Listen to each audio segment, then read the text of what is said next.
I think we'll get started. Yeah, I'm Tom Glanville. I'm chairman of the Texas TriCities chapter of the National Association of Corporate Directors. So welcome and thank you for coming out this morning. We've got a few homework items before we get to our program, which I know you're all looking forward to. I'll start by thanking all our Houston sponsors. Again, they make these great programs possible. Here's some more of our sponsors. We get very, very good support in the community, business community. And here are our 67 full board members in our chapter, again, the largest number in our national system. So again, thank you to all these organizations as they work for good governance. We've got our chapters around the country. Again, as a member, you can attend programs in any of these cities. In fact, if you're interested in becoming a member, we've got membership information in your packet, and you can talk to Julie. Julie, where are you? Or Becky White. Good, Becky, thank you. We've got a lot of great programs coming up. The next one here in Houston, I think, is the top 10 topics for directors. That'll be here on January 12th. We've got a program in Austin, a program we did here in Houston last month on compensation. And then coming up in San Antonio, again, we have a very active San Antonio effort. We have the top 10 program there in January. The national organization has a number of programs you ought to take a look at and see if you want to take advantage of around the country. So I encourage that you look at that very seriously. Today's program will get you 2 hours of NACD credit. And again, please complete the evaluation forms. You've got two choices. You can take the form out of your packet, or you can respond to the online note you'll get here at the conclusion of today's program. Again, we're very excited about our program today. Irv Hockaday, our speaker, is a distinguished corporate director.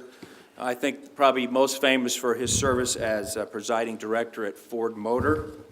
This kind of continues a recent theme of our chapter. We had Ed Whitaker, you may recall, former CEO of AT&T and chairman of General Motors, speak to us in San Antonio over an event last month. But to sort of take this car analogy further, and hang with me on this, just imagine that the car is your company. And of course, you got the CEO behind the wheel. And who's in the car with that CEO? It's the board of directors. And of course, in the back, there's probably one director sleeping, okay? But the rest of the board is there, and what are they doing? I hope they're helping the CEO with a map. I hope they're trying to figure out where they want to go and how they're going to get there and at what pace.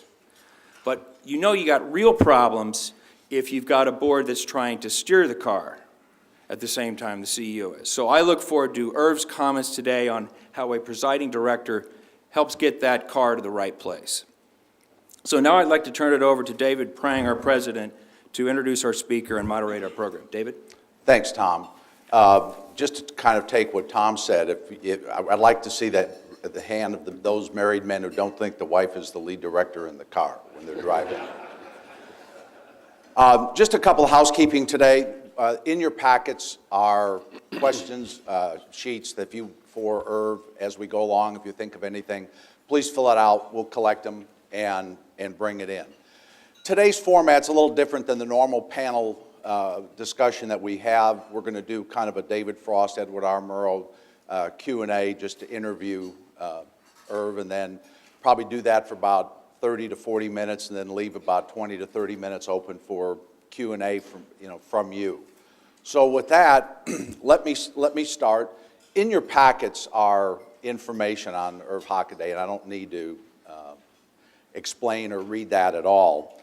But two things. One, I was trying to get some more information, and he has some stories that he told last night at dinner that I hope he comes and gives to us this morning.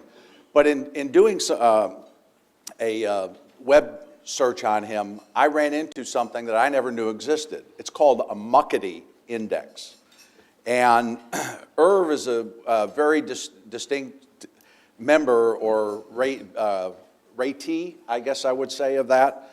In connections, he's rated at 96%, and influence at 98%. And the Muckety Index is a measure of power and reach compared with others in leadership elite. So our Muckety star is here today. As you see in his background, Irv started as a lawyer and then went on into industry to become CEO of a railroad and then CEO of Hallmark, and has been on several boards.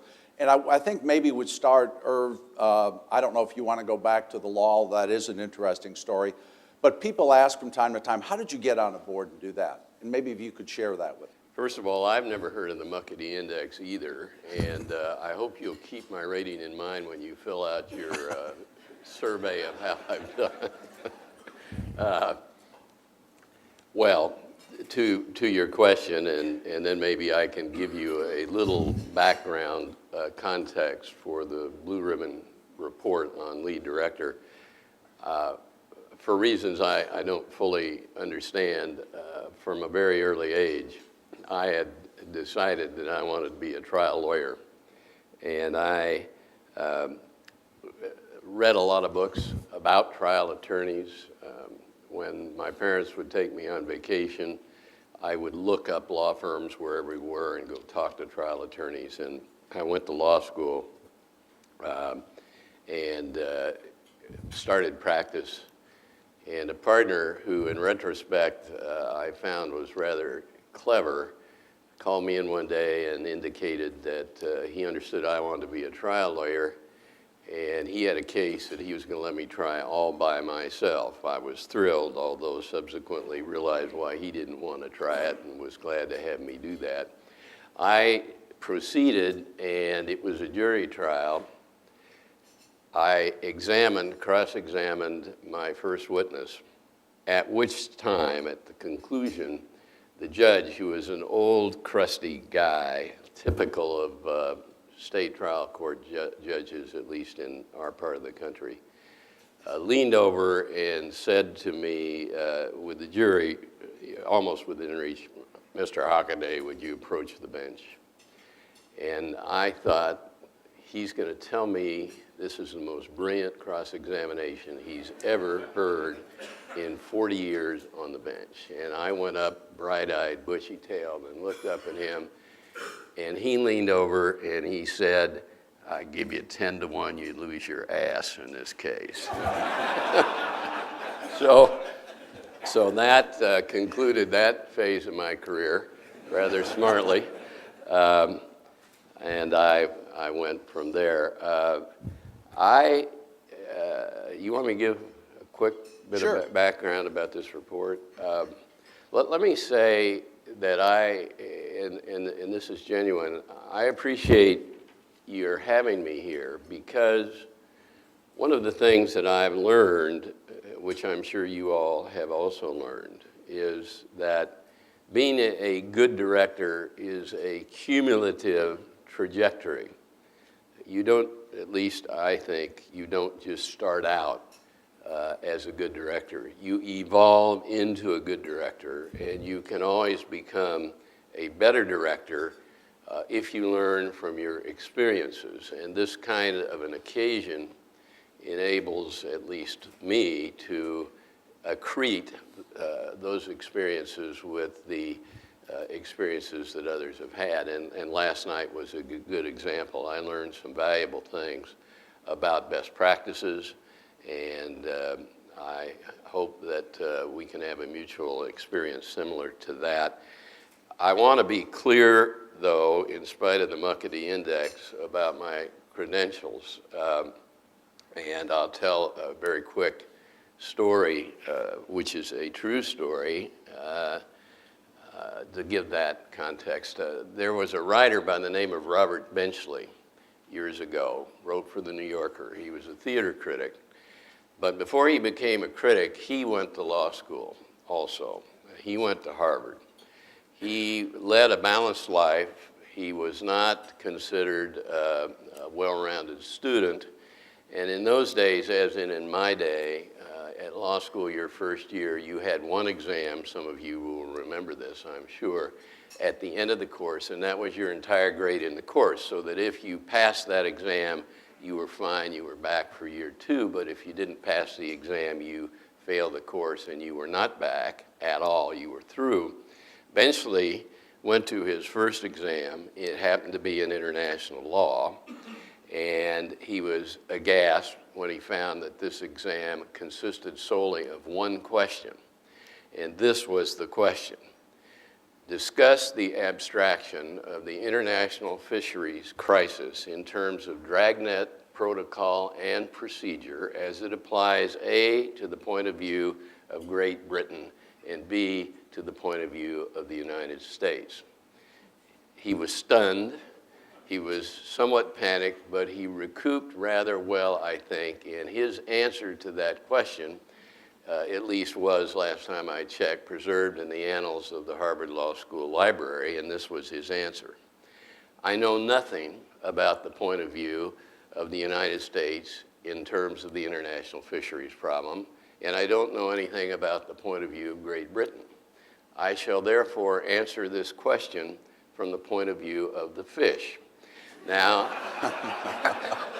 I'm like you, I think we're all fish, sort of swimming in the aquarium of corporate governance, and so I know what I've learned, but the collective wisdom in this room far exceeds mine, and I recognize that and look forward to learning from it.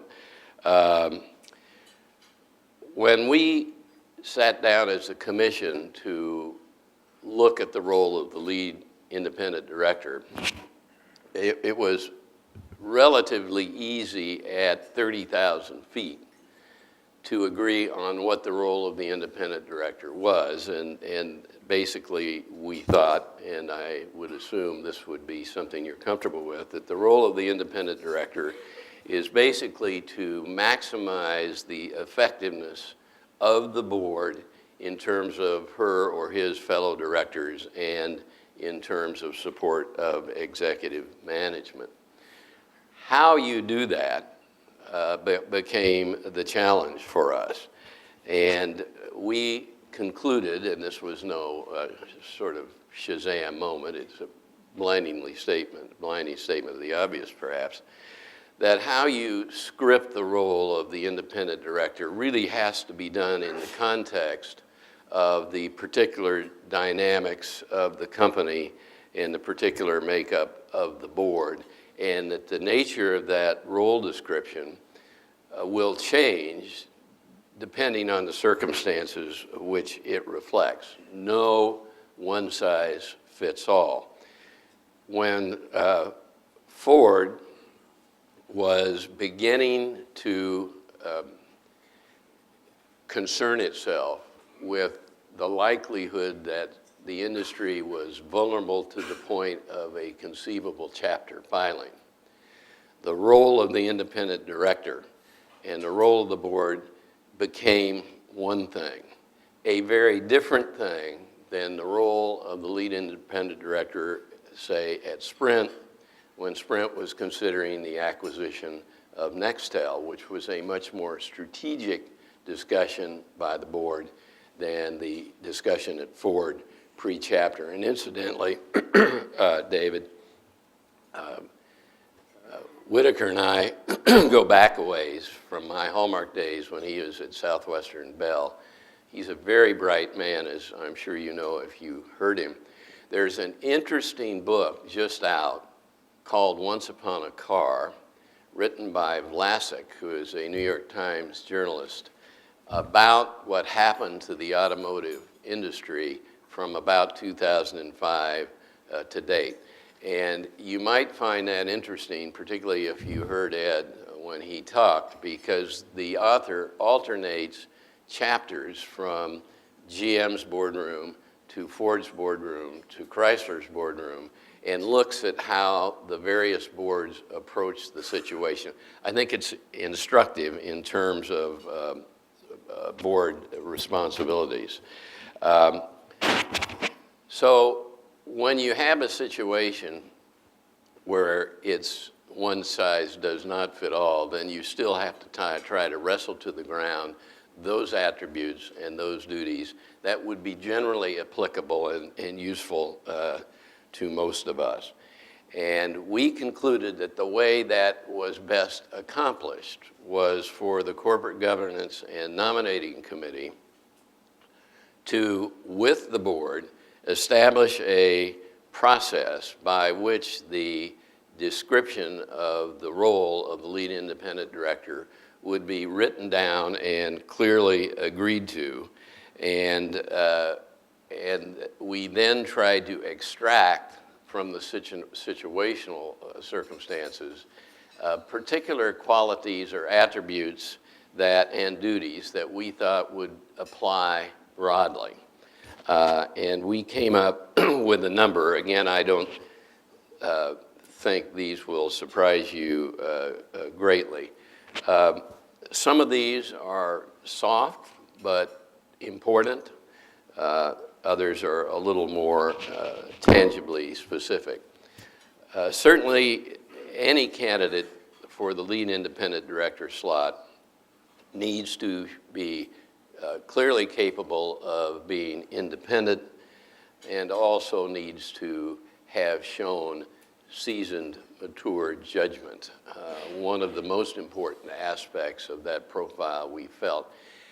My own view is that the lead independent director and boards generally earn their keep, particularly in the unexpected, unpredictable, high-risk situations.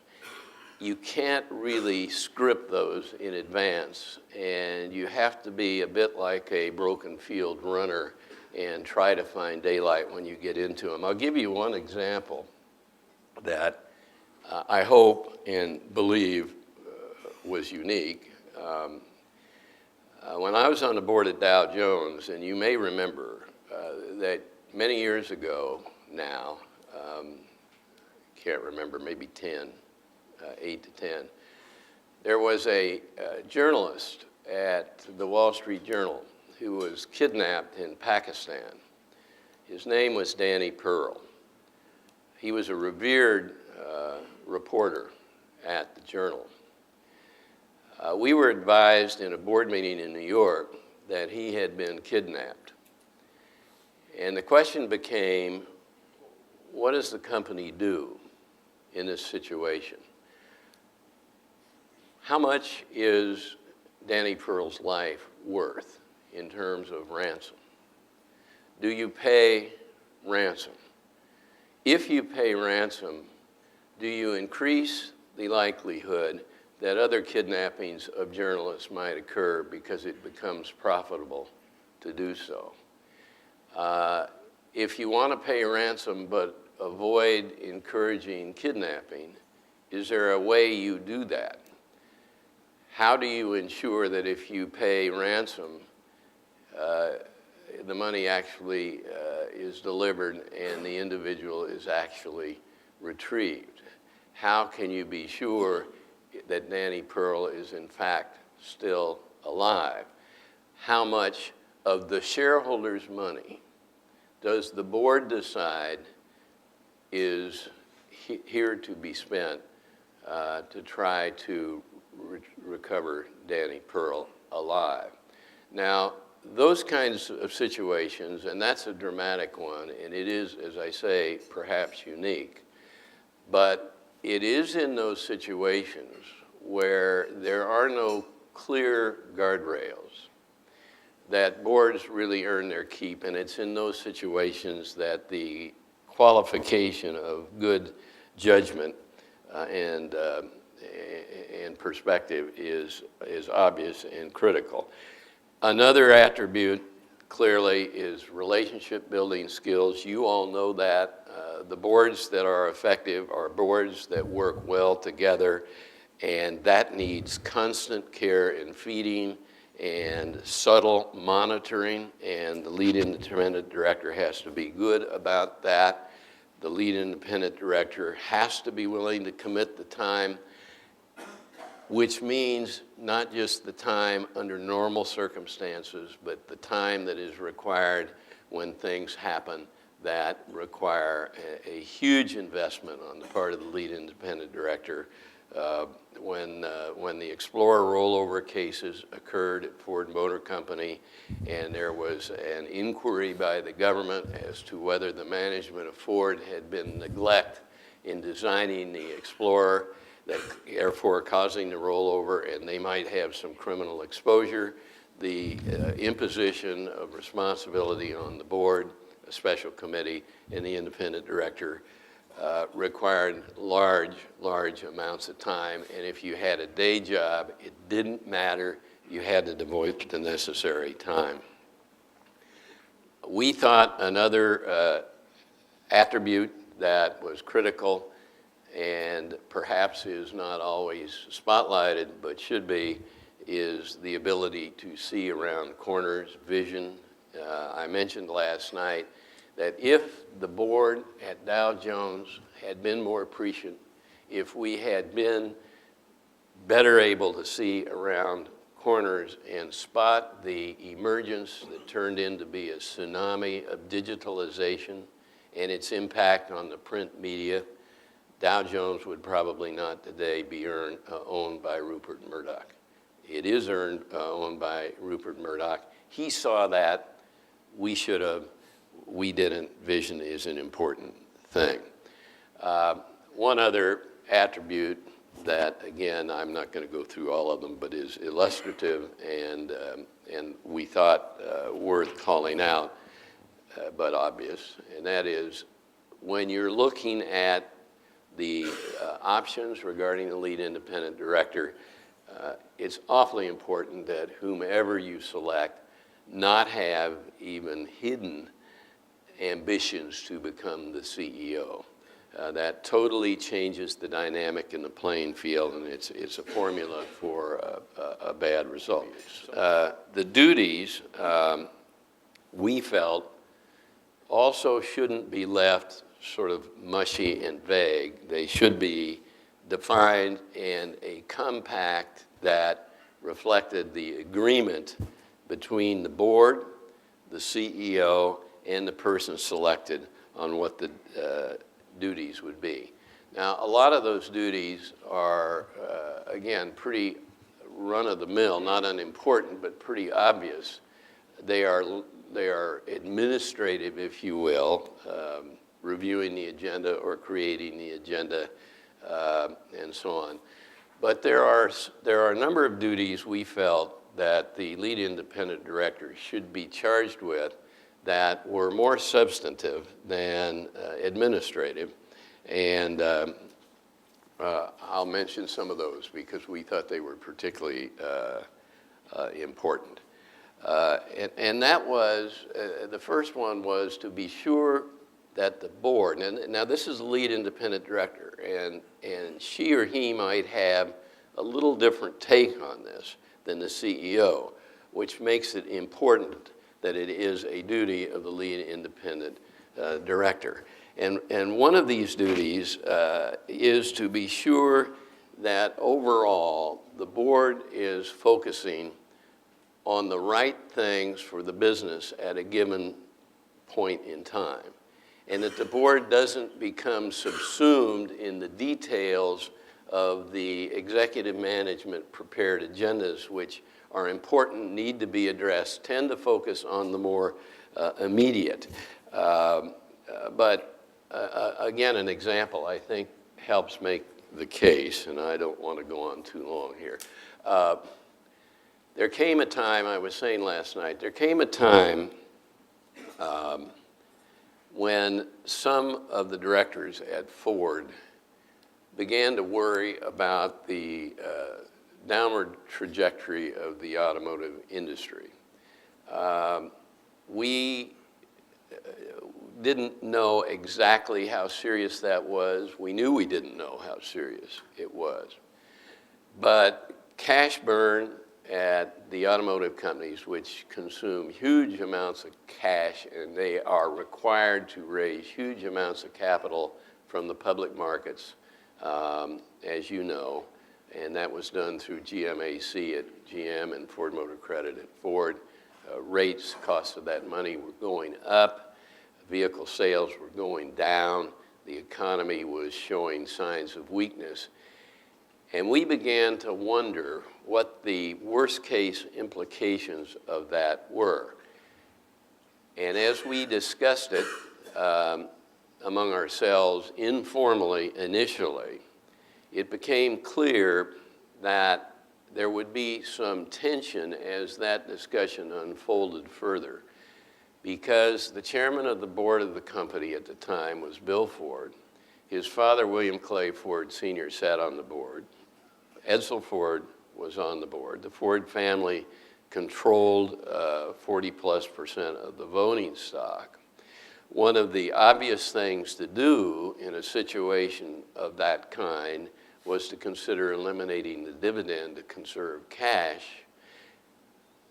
That had implications for the Ford family. There were a whole lot of possible ramifications that the directors and the lead independent director felt needed to be addressed.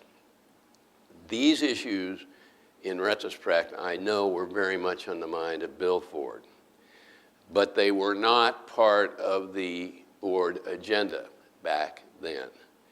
And so we then took the position that the emphasis of the board work, focus, and deliberations would shift to consideration of these, at the time, hopefully unreasonably dire concerns. But it's an example of where the focus, the duty of ensuring the right focus of a company at a point in time is importantly one of the responsibilities of the lead independent director. Another thing that I have found interesting and worth your and all of our consideration is how should the board balance its role between the oversight and regulatory responsibilities that all of us are aware of, Dodd-Frank, Sarbanes-Oxley, SEC requirements, and so forth, and the more traditional, and I would say under most circumstances, a more valuable role of the board of strategic and advisory and coaching and mentoring. And somebody needs to do a reality check on whether that balance is appropriate given a particular point in time. I think that's often ignored. I think it's an important responsibility of the lead independent director. Certainly, you would probably agree that today, Avon, for example, that board should be heavily focused on compliance and oversight, Foreign Corrupt Practices Act, and all of that kind of thing. Whereas at Estée Lauder, for example, the focus of the board really needs to be quite different because it generates huge amounts of cash and it has to figure out how to effectively redeploy that cash. So balancing those things is important. Another duty, which again is obvious, is the lead independent director needs to be a coach. We've all had situations, I'm sure you've had situations where maybe a director is quiet, you're not sure why. Is it because he doesn't have anything to say, or is it because he's uncomfortable saying it? Maybe a director talks too much. Maybe there's a tension between a couple of directors or between a director and the CEO. It's awkward for the CEO sometimes to coach some of these independent directors when they're the ones that give her or him his or her performance review. The lead independent director needs to do that. Another duty that I think is worth considering for all of us, it's typically the role of the corporate governance and nominating committee, but I think that the lead independent director needs to be tuned into this and be sure it's on the radar screen in the proper way. And that is, what is the appropriate mix of directors? Not so much today, because it is what it is, as they say, but what is this board to look like 3, 4, 5 years out, given the trajectory and evolution of the business? And are we doing what's necessary to evolve from where we are today as a board in our makeup to where we want to be? Quick example, I mentioned last night I was astounded when I heard this, but I went back and checked with the head of product development at Ford who confirmed the statement. There are more lines of software code in the Ford Taurus than there are in the space shuttle. It's an astounding fact, but it suggests that Ford is evolving to some extent into a software company beyond a simply a heavy manufacturing entity. I'm sure you're seeing it, I certainly am, that more and more companies now, when they reach the consumer, are shifting from traditional methods of reach to the social media. Does the board have representation of expertise from that space? Boards, in my experience, tend to be comfortable or used to the way they're made up at a point in time, and they tend to replicate that as they add and change directors. And sometimes they need to be a little more far-sighted, I think.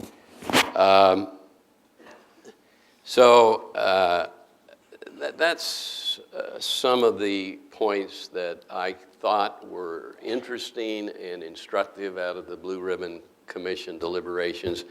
I'll just mention there were some degrees of separation among us, and I'll mention those and then hopefully get reactions and comments from your experience on the subject.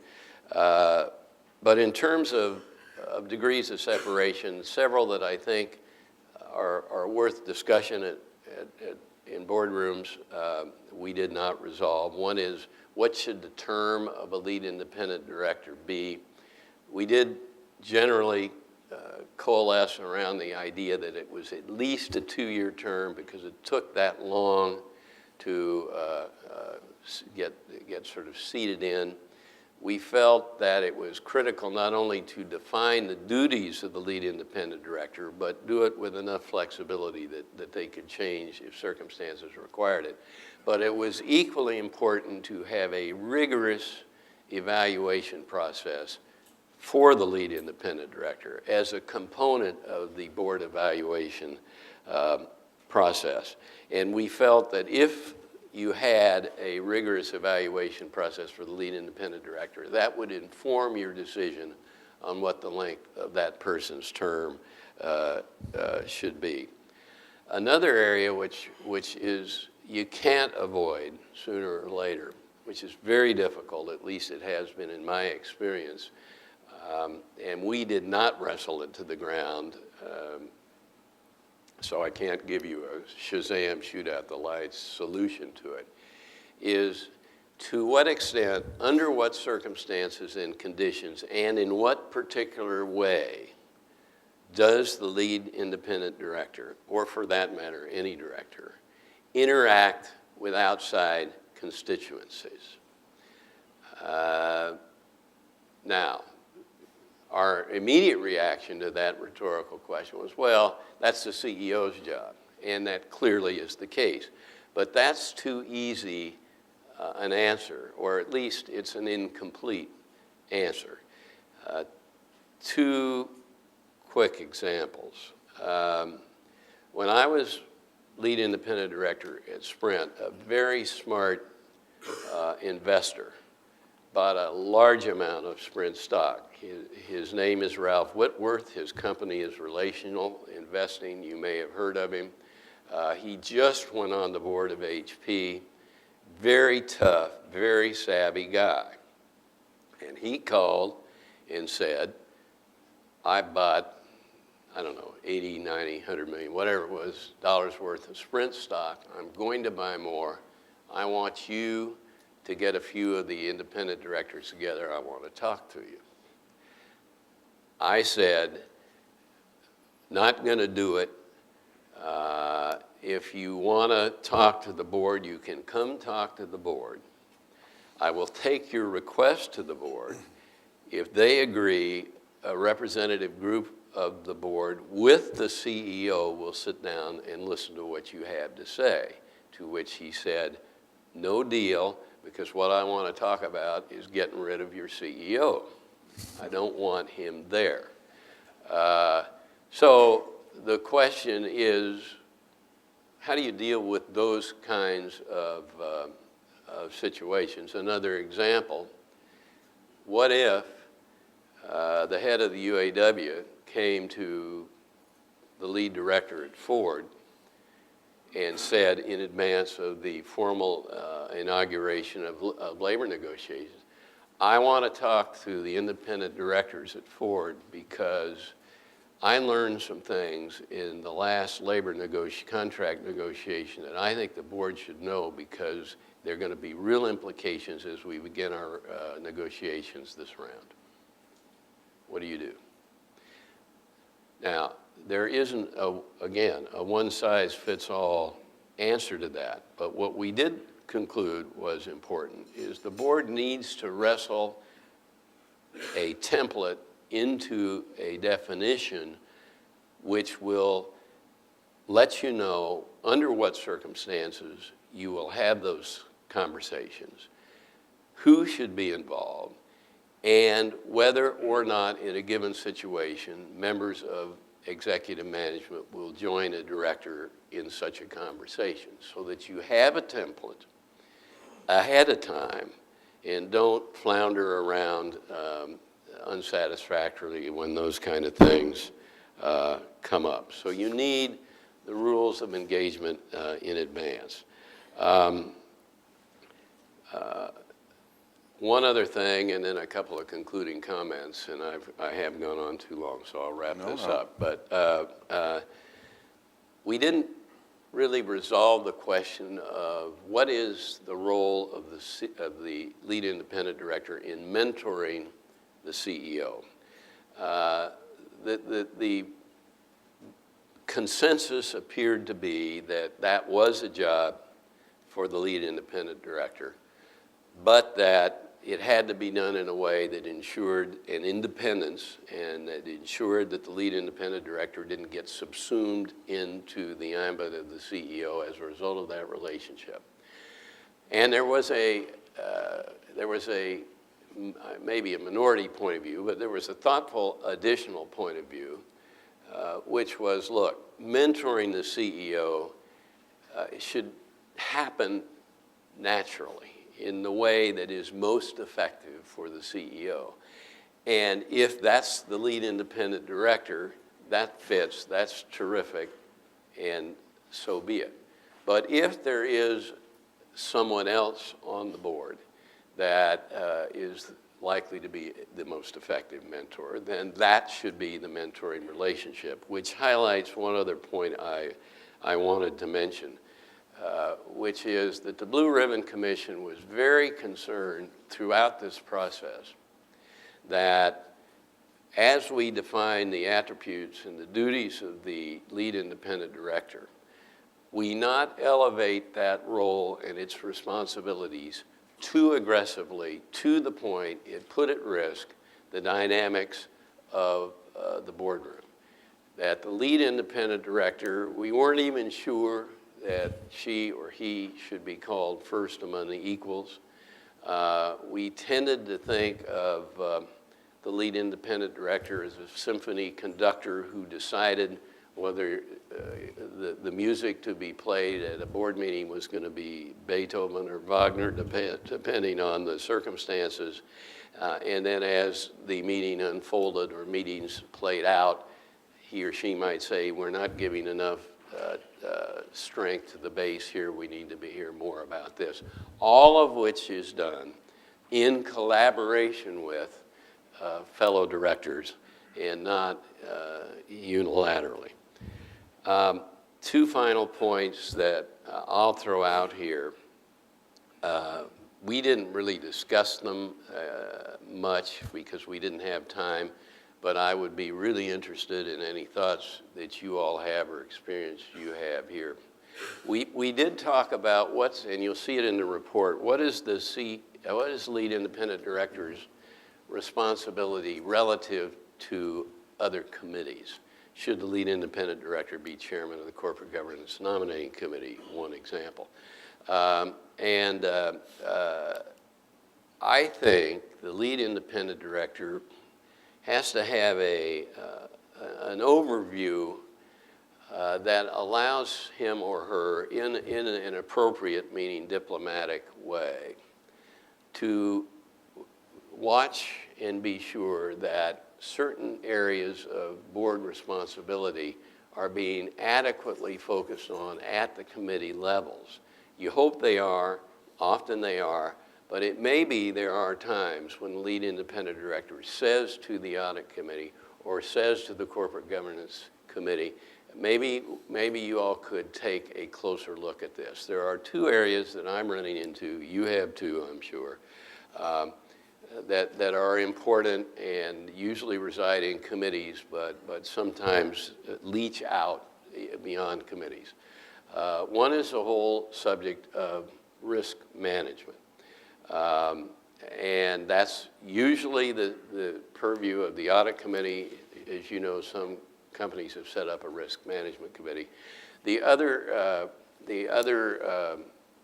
subject is related party transactions. Again, often the subject of the audit committee, but I think those are danger hot button issues that a lead independent director needs to have on her or his radar screen and be sure that the charter of a particular committee is specific to address them and they're being addressed. So that's what we did, and I'm happy to answer. The Blue Ribbon Commission, Irv, says that one of the duties of the lead director is to step up in times of crisis. You mentioned a few things. One, if you could maybe follow through on what you did with Whitworth at Sprint to I don't know if silence him is the right word. Mention that. Well, what we did there, I mean, this was challenging in a way, because here you have a known individual who is very bright in the investment community. He also had a reputation of being very hard to deal with.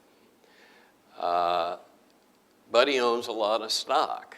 And so we tried all the obvious things, like, well, we really don't want to talk to you because there are full disclosure requirements that constrain what we could say, and you know that as well as we do, Ralph, to which he said, that's not a problem, I'll sign a confidentiality agreement.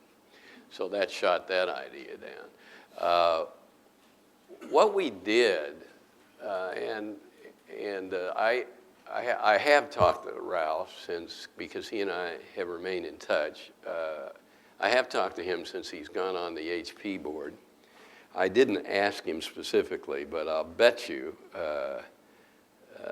this kind of played out the same way there as it did at Sprint. We sat down as a board. I happened to be lead director at the time, but it isn't a unilateral decision by the lead director. We sat down as a board and said, what are we going to do about this? What is our responsibility here? It's to the shareholders, that's obvious. He is a huge shareholder. He is a bright guy. We maybe ought to listen to what he has to say. But that was all in the context of his primary insistence that we get rid of the CEO. Now, what he didn't know, and what we were unable to tell him, was that we, the board, prior to the call from Whitworth, were in fact on a path to change out the CEO. The CEO didn't know that either at the time. What we decided to do, and it actually worked well,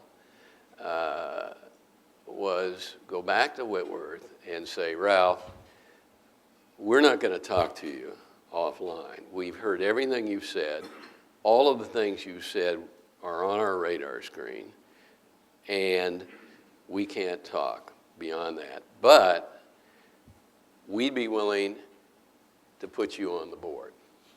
He was astonished. Nobody had ever voluntarily asked him to go on the board. And he said, are you kidding? And we said, no, we're serious. We would want some ground rules if you came on the board. And you may not want to do it, because if you come on the board, you are going to be restricted in what you can do as a director. You're in possession of inside information. You may not want to do that because it will reduce your flexibility. Whitworth said, I'll get back to you. He got back to us and said he would join the board. He did. He was a terrific director. He upped our game. He had a phalanx of sophisticated financial analysts in his organization. And boy, you talk about prepared for board meetings. We were all a little self-conscious because he came brilliantly prepared for board meetings. He had none of the baggage of relationships over the years with a CEO or any of the directors. He was, how can I put this? He made a successful effort to be polite, but it was clearly an effort. because he was impatient. And ironically, what happened was his fund had some other investments, believe it or not, that did as poorly as Sprint. He had to liquidate to take care of redemptions, some of his holdings in relational. He decided he was going to liquidate his Sprint holdings as part of that process. To do that, he had to get off the board. And so he left. And that was the end of the Whitworth saga. But in the meantime, Whitworth, I've followed. He's gone on the board and off the board of ConAgra and other companies, and as I say, most recently, HP. And so the boards, I think the message there is the boards should be prepared to have their comfort level intruded upon under the right circumstances. One question was given what did Dow Jones do or decide with the reporter, and is there anything that you would have done differently?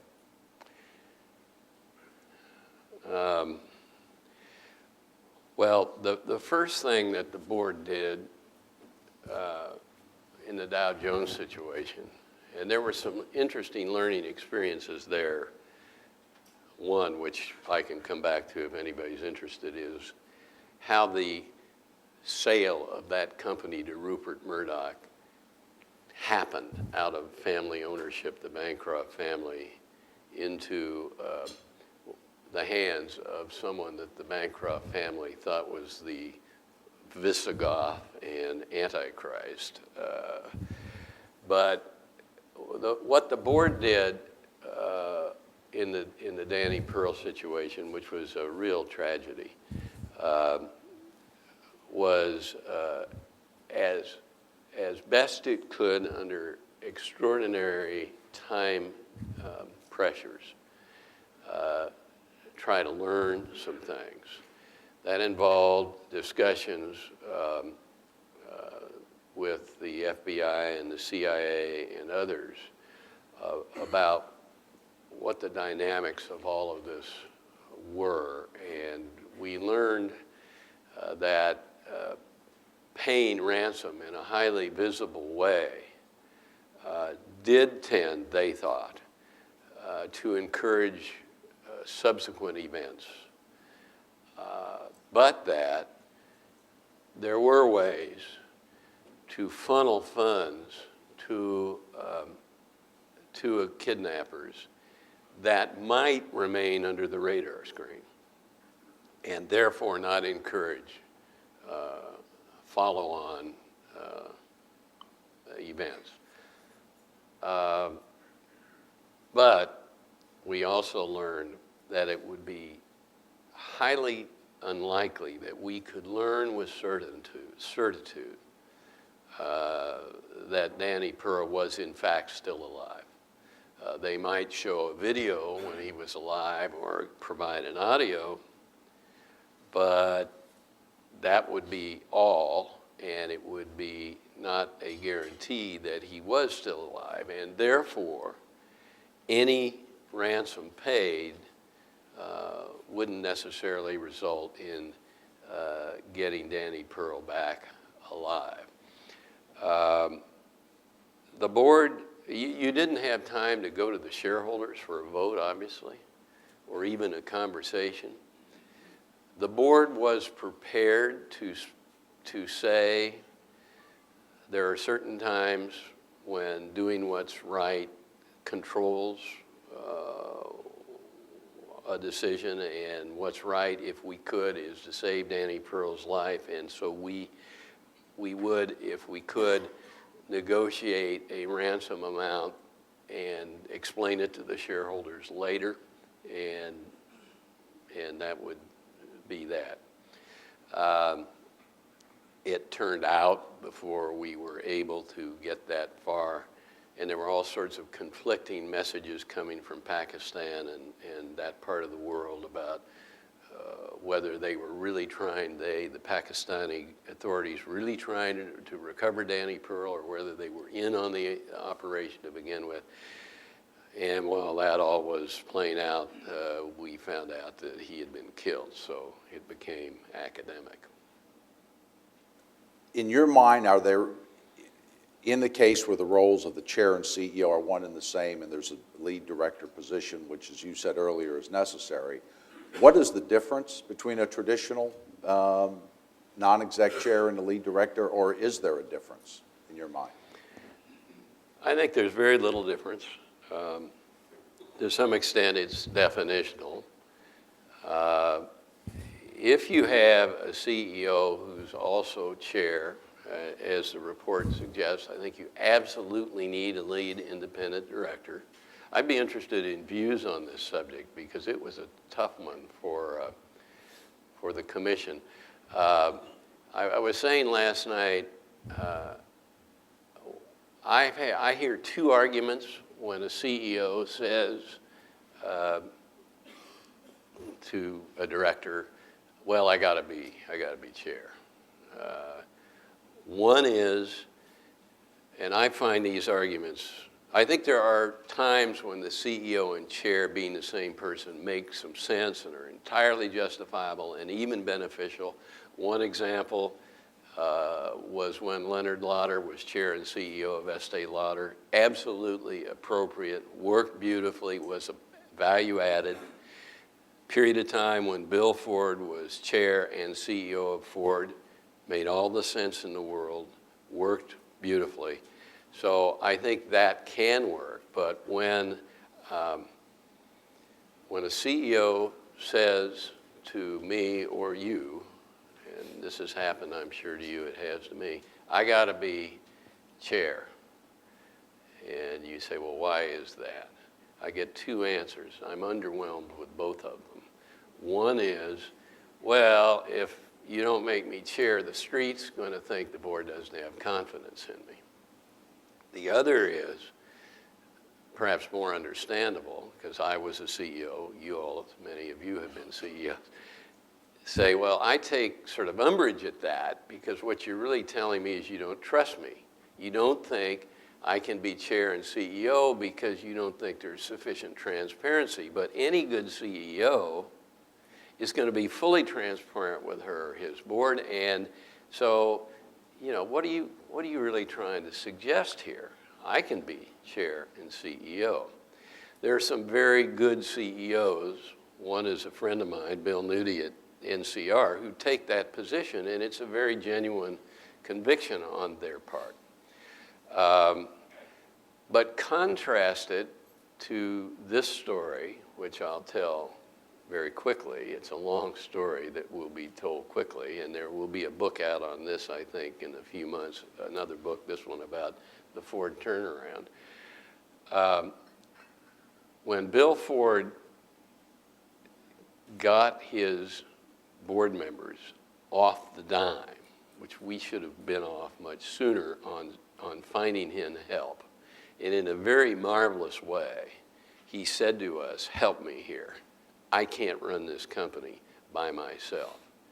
And instead of carping and criticizing every month and going home and forgetting about it and coming back and repeating yourselves all over again, he didn't put it quite this way. Why don't you do something constructive and help me find someone that I clearly need? And he said, if you will do that, I'll give up the CEO job happily. And furthermore, if you will do that, I'll give up the chairman job if that's necessary for the right person who says he or she needs to be chair as well as CEO. Because he said, and this was the most marvelous experience I've ever had in a boardroom, he said, I have a lot tied up in this company, but none of it is my ego. And so go forth and multiply and find me a CEO. We did, a little bit sheepishly, that we should have figured this out on our own. And we started a conversation. Another director and I met with Alan Mullally, who at the time was at Boeing. And this was all done sub rosa because the Detroit media follow the automotive industry, and particularly the Ford family, slavishly. I don't know how they stand it. So they always know where Bill Ford is. If he's on a Ford plane or something, they know, they wonder where he's going. They follow that. And so John Thornton, who was the director of Ford, and I met with Alan Mullally in Aspen because we figured nobody'd be looking for any of us in Aspen.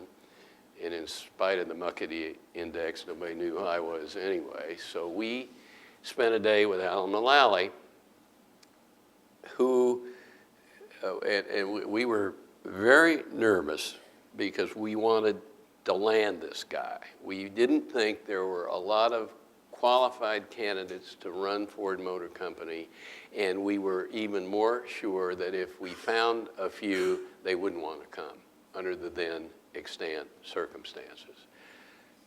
So we fell all over ourselves trying to make it desirable for Alan Mullally. And one of the things we said to him in that context was, Alan, if you think you need to be chair as well as CEO, Bill Ford is agreeable to that. You and he can discuss it. To which Mullally said instantaneously, I'm not even going to think about or consider taking the job unless Bill Ford stays as chair. Because, he said, he's got the name, he's got the relationship with dealers, the employees love him. I would have way too much to do anyway. I need him as chair if I'm going to take the job. What that taught me was when you get a CEO who makes an aggressive case for being chair, use that situation to think about what's behind it and whether it's a red flag or whether it suggests a dialogue with the CEO about what their real motivation is appropriate. The last point in that context that I'll make is that I find, I don't know about you, but I'm finding that board work, which is part of its fascination, is becoming more complicated, not less complicated. More far-reaching, not more narrow. And managing the board and the dynamics between directors and the tensions that inevitably come up and the issues involving when to say to a director, it's your time to retire. All of these things that you're familiar with. That's a big job.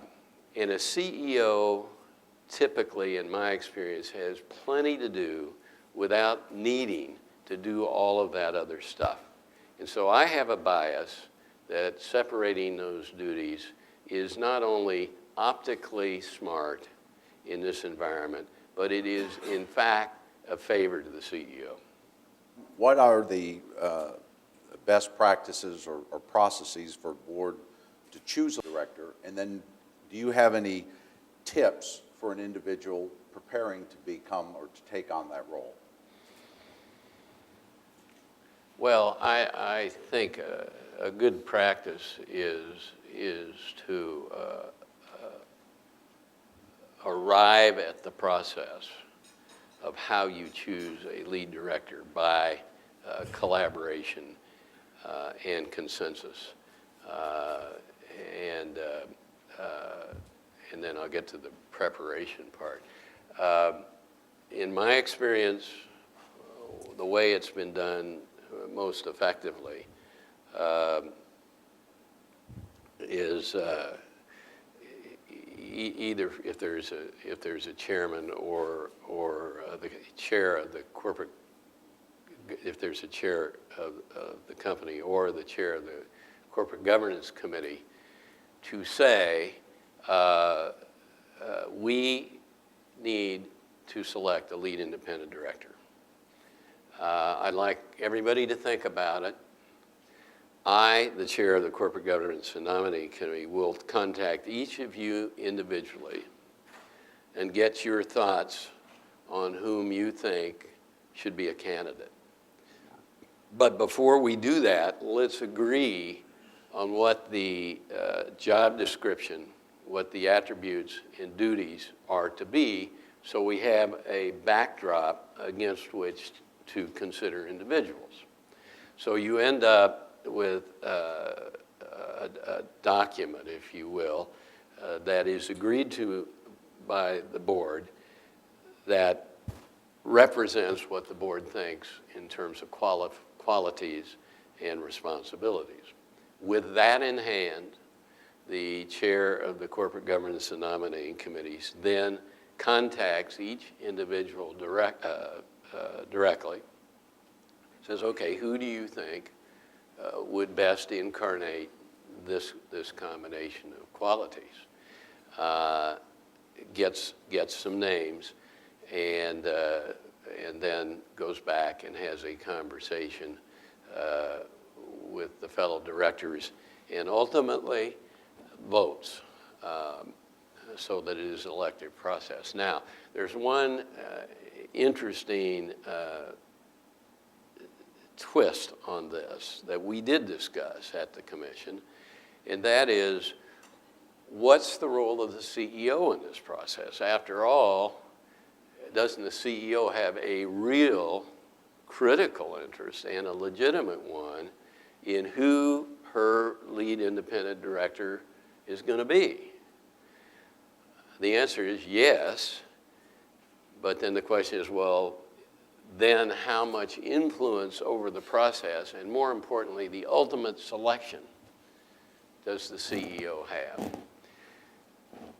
We concluded, the commission concluded, that the CEO should be part of the process in terms of informing the process with what he thought or she thought the attributes, the qualifications should be, and should feel free to volunteer any preferred choices. But that decision doesn't become the CEO's. The decision of the board, should be a full board decision, is informed by the CEO's comments and views, but the decision is in fact the board's. How does one prepare if one is selected to be lead independent director? I think it's probably intuitively pretty clear. I would go around to each of my fellow independent directors and say, do you have any issues? Do you have any subjects that you think are not being adequately addressed? Do you have any concerns? You gather all of that information. You get the same input from the CEO. and then you sit down and say, all right, let's look at the agenda for the year out and see what we want to focus on based on what I've been told. Here are the areas that directors are most interested in. Based on my conversation with the CEO, he thinks these should be very much a part of the 12-month agenda, and you get that settled.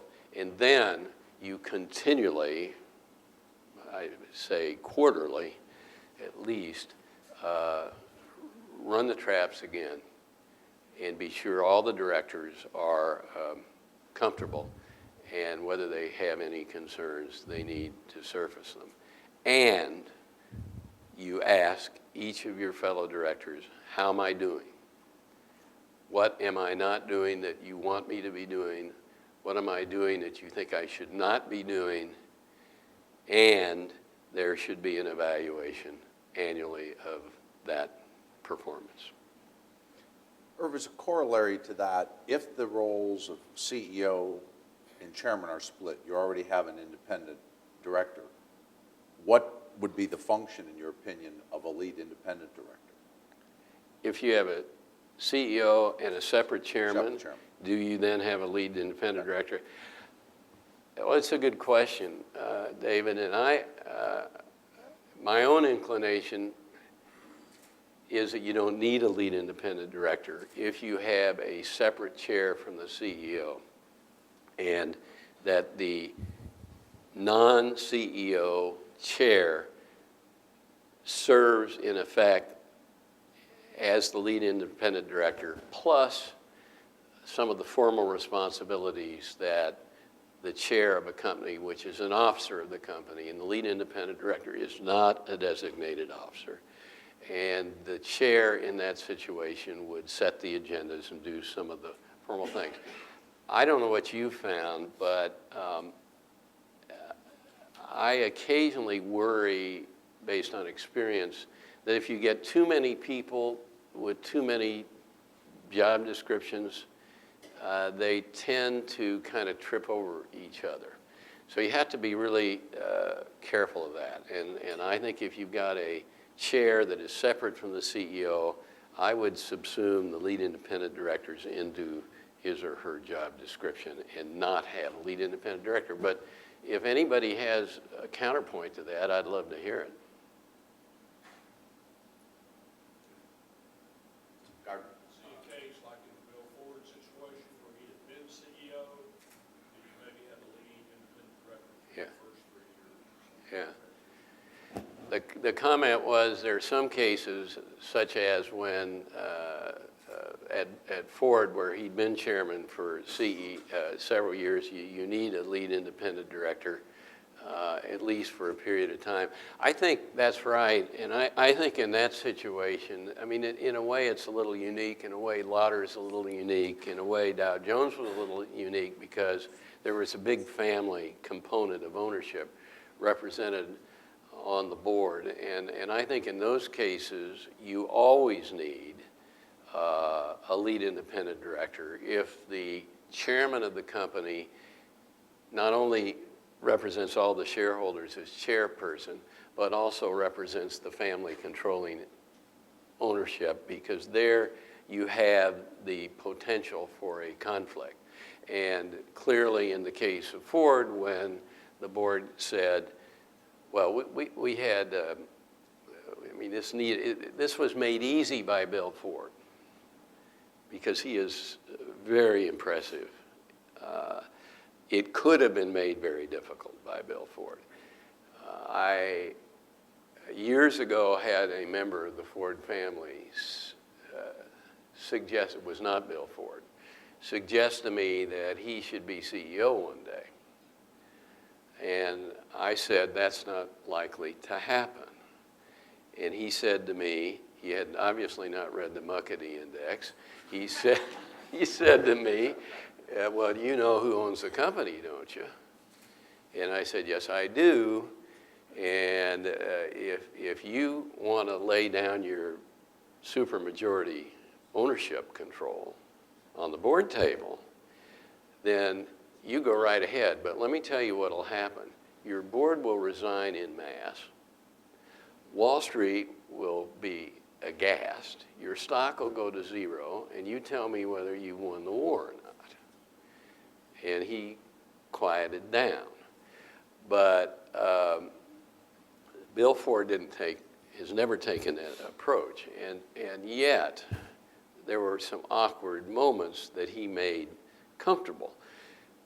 When we, the independent directors, and the lead director was the messenger to Bill on this, decided that we wanted to do a deep dive into issues surrounding the survival of the automotive industry, meaning we wanted to know first, because we had thought the most likely scenario was that either GM or Chrysler would take chapter, if anybody did, before Ford.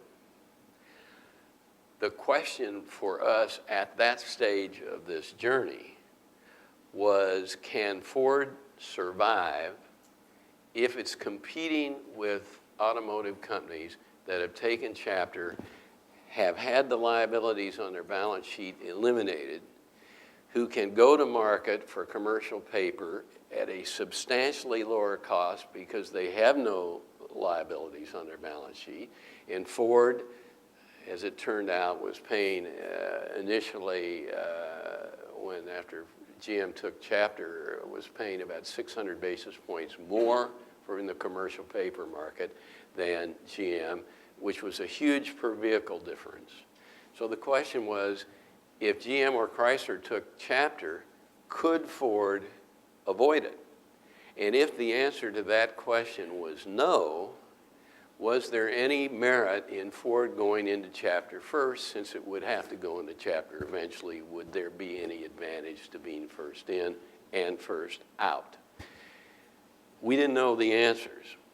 But what we did know, or what we thought we wanted to know, was what the answers were, and we needed to get some really sophisticated advice, legal and investment banking advice.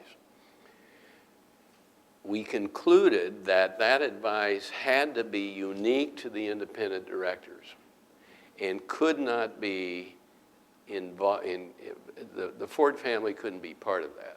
Goldman had advised the Ford family for decades. They had an enormously close relationship with William Clay Ford, Henry Ford before him, William Ford, Bill Ford. And they knew the company better than any investment banking house. So the logical choice on the investment banking side was Goldman. And probably the most cost-effective choice was Goldman. So we decided that we needed to go to Bill and say, number one, the board is concerned about these issues. Number two, we're going to get independent legal and investment banking advice, and you will be excluded from those discussions, and so will your father, and so will Edsel. We will keep you informed. We'll tell you who we hire. We will keep you informed of the conversation we're having to the extent we think that's appropriate. And if we decide we want to hire Goldman, we will only do that if Goldman gives us a written letter indicating they no longer will represent the Ford family in any way, shape, or form. Bill said, he said, I hate to think about this, and who wouldn't? He said, I understand, and I agree, and I also think it would make sense to use Goldman, and we'll go along with the fact that Goldman will no longer have anything to do with the family. That's what happened. The other thing that happened was that the family, for a period of time, began to consider its options. What were they? Well, maybe they take it private. Or maybe they try to sell it to somebody. They needed legal and investment advice, and they didn't use Goldman. So in those situations, had Bill Ford been resistant. I don't think it would have changed anything other than the sort of comfort levels. We would have had to do the same thing. The Dow Jones situation, and I don't want to keep anybody, the Dow Jones situation was a little different and took a little bit more time to wrestle to the ground, because in that situation, as I was saying last night, when Rupert Murdoch offered $60 a share for Dow Jones on the condition that all family stock be sold, the family said, no way. This is not a typical business. This is a journalistic trust. It is Mr. Barron's trust to us to preserve the concept of free men, women, and free markets. That's the mission of the Wall Street Journal. Always will be, always has been, isn't going to change. And the antithesis of that whole concept in the way he treats journalism is Rupert Murdoch. We wouldn't sell to that SOB if he was the last guy on earth, period. To which we said, as independent directors, $60 a share with a $29 stock's a pretty nice premium. Every other shareholder in the world is dying to take this offer. We think you got to sell the company if he won't raise the offer. We went to Murdoch. Murdoch laughed. He said, are you kidding? I mean, I've offered $60 a share, $29. I'm already paying too much, which it's turned out he did. I'm not raising it. The family went public with a statement which made it more difficult, saying, you know, that cannibal, he's the last guy we'll deal with. I said last night, Murdoch is a very savvy guy, as you all know. And he did a really smart thing. He issued a press release, and he said, I've read the statement from the Bancroft family, and that's why I love this company. They care so much about the quality of journalism, and I care about it just like they do. And I understand that they think I'm a risk. I'm not, but I respect their view, and I'm just going to leave my $60 on the table for a while and let them think about it. And as the younger generations started looking at $60 with a stock that had never gotten over 29, they began to say to mom and dad and grandma, now wait a minute, I think there's something we ought to think about here. We got all the legal advice in the world, and I was not comfortable that the first opinion we got from, I can't remember whether it was Simpson Thatcher or Wachtell. We got opinions from both, and we got opinions from a third firm. But the first opinion we got as independent directors was, look, you don't have anything to worry about. You don't, the Bancroft family controls the shares. This is shareholder democracy. You may not like it, but if they're going to vote against it, you can't do anything about it. I said, that can't be. I mean, that's really hard to swallow. So we got another legal opinion, said the same thing. So as a board, we then began a discussion of, okay, we have no legal responsibility. We have no legal exposure here. What's the right thing to do? And the right thing to do, we knew, because there was never any way that company would get to $60 a share, no matter what sort of long-range plan assumptions you made. It was absolutely out of the question. The right thing to do is sell the company.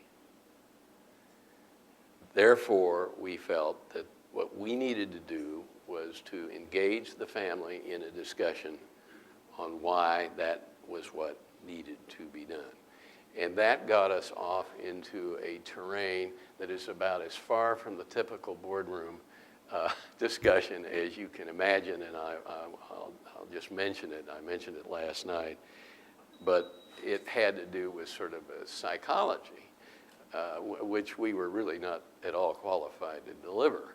But I actually talk to a guy who has some intergenerational experiences about this, and my friends Ellen and Ed Randall, who are here, know this guy, about this. And his point was, at that stage for a family, it's whose dreams really control. Is it the dead hand of Mr. Barron, who's been gone for however many years? Or is it the heir apparent generations who say, look, he had his dream, it was wonderful, we're the beneficiaries, but we have our dreams too. And so let's take the $60 a share and let us pursue our dreams. Maybe it's the environment, maybe it's something else. And the family finally said, okay.